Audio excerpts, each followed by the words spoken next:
Each day on Idaho Matters, through a wide range of topics, you'll hear from neighbors and friends about the ever-evolving social and cultural landscapes of Idaho. Listen to the Idaho Matters podcast at boisestatepublicradio.org today.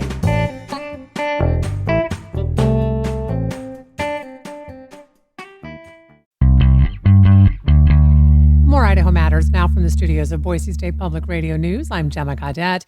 It's been about a year and a half since the Treasure Valley Institute for Children's Arts, better known as TRICA, moved into its location in an historic church in Boise's North End. So, what's been happening at TRICA since the big move?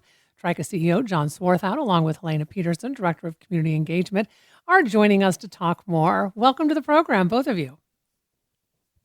Hello, thanks for having us. Thank you so much. And also Lisa Arnold, the Director of Creative Programming, is joining us. Oh my goodness, I have all of you. Okay, well, so John, let me start with you. For folks who aren't familiar, tell us quickly about TRICA.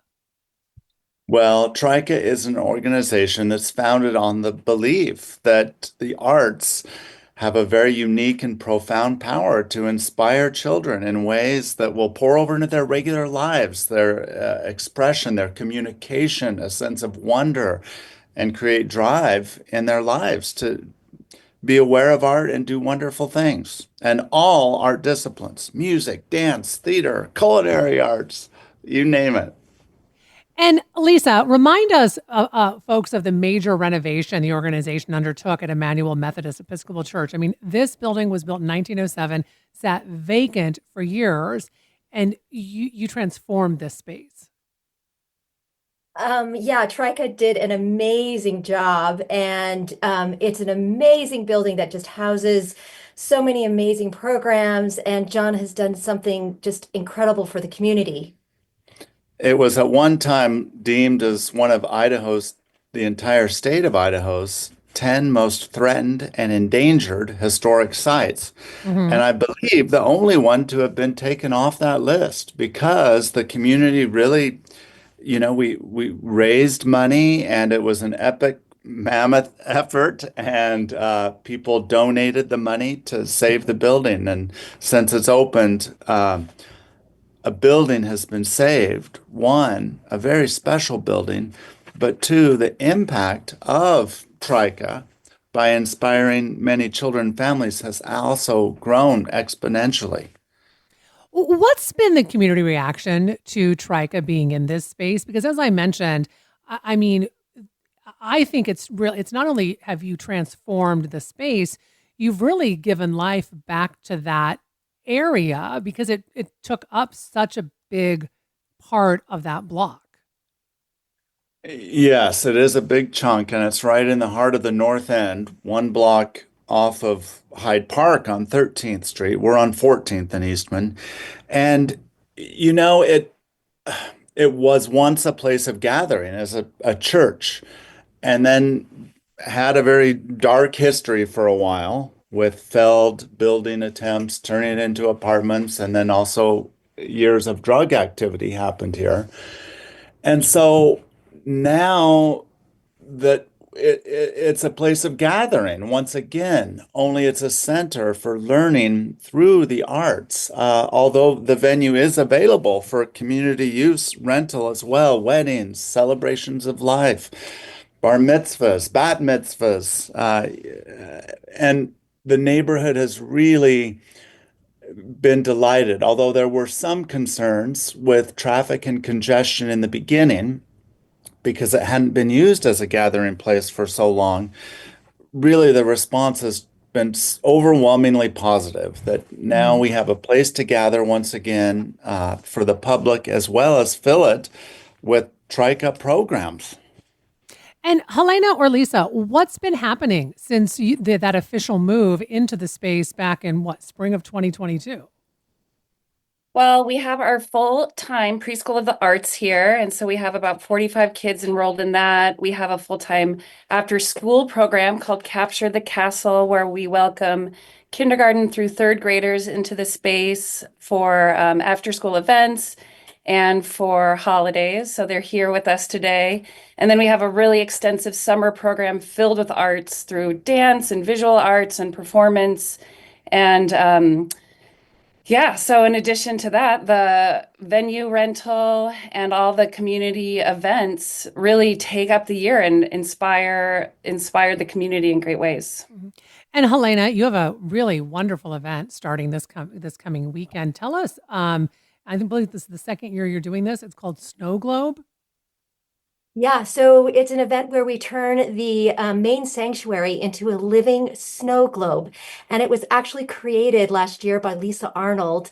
And I'm going to let her explain a little bit more about it. Yeah, so last year, John and I were brainstorming ways to inspire and engage our community. And really, just the stunning architecture of the TRICA building is what inspired us. And it felt like a perfect backdrop for an experience that transports people into another realm. So, Snow Globe is an all immersive interactive art experience, and all of the senses are engaged. And just like there's so many snow globes, each year we fill the building with something special and unique.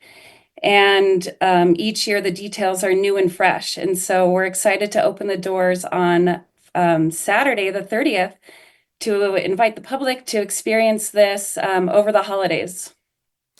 So, Lisa, these are really large scale, like visual art installations, right? I mean, so you really do get that sense and wonder of being in an actual snow globe. Yeah, you're so right. It's multi-sensory. So this year we have about 350 yards of fabric installed. And then in addition, we have projection map displays by local artists and custom curated music and composed music by BSU student Lexi Holcomb. And so bringing the community together and just celebrating all the arts, it's true. It's in a big way. Hmm. And Helena, talk to us about how people find out more information, because what I love, it's a family friendly event, but you do have a new part for over 21 this year as well. Yeah. So if you go to trica.org to our main website, there is information about Snow Globe. If you wanted to go directly to the Snow Globe website, it's boisesnowglobe.com. And like Lisa said, we open on November 30th. We have our first people coming in at 4 o'clock in the afternoon. So when you buy a ticket, basically for an hour to allow yourself to experience the full scope of what is in the space. And there are certainly lots of different interactive points to the large kinetic sculpture, which is really exciting. And then And we then should note, oh, go ahead, John. I was just going to add about that 21 and over event. Hmm. So we did Snow Globe last year and it was a big hit. And we wanted to create something this year that was a one night only, adults only, 21 and over. And so it's more like a being in a club snow globe. I I mean, love you it. can get a drink and it's more of a dance party and it still has all of the beautiful immersive sensory theatrical things that Lisa spoke to, but it's no children and it's a chance for um, 21 and over to have a club inside of a snow globe. Well, I want to thank you so much for joining us today. We've been speaking with TRICA CEO John Swarthout, along with Helene Peterson and Lisa Arnold, both with TRICA, talking about their upcoming Snow Globe event. It begins this Saturday, November 30th. We'll be sure to put a link on our website, but also you can go to TRICA's website and purchase tickets there as well. Thanks so much for listening to Idaho Matters. Boise State Public Radio and Idaho Matters are members of the NPR network. It's an independent coalition of public media podcasters. You can find more shows in the network wherever you get your podcasts. I'm Gemma Gaudette. We'll see you tomorrow. No matter what happens in Washington, the NPR Politics Podcast is here for you. For the latest news, insights, and analysis from the election and beyond, listen to the NPR Politics Podcast. No matter what happens in Washington, the NPR Politics Podcast is here for you. For the latest news, insights, and analysis from the election and beyond, listen to the NPR Politics Podcast.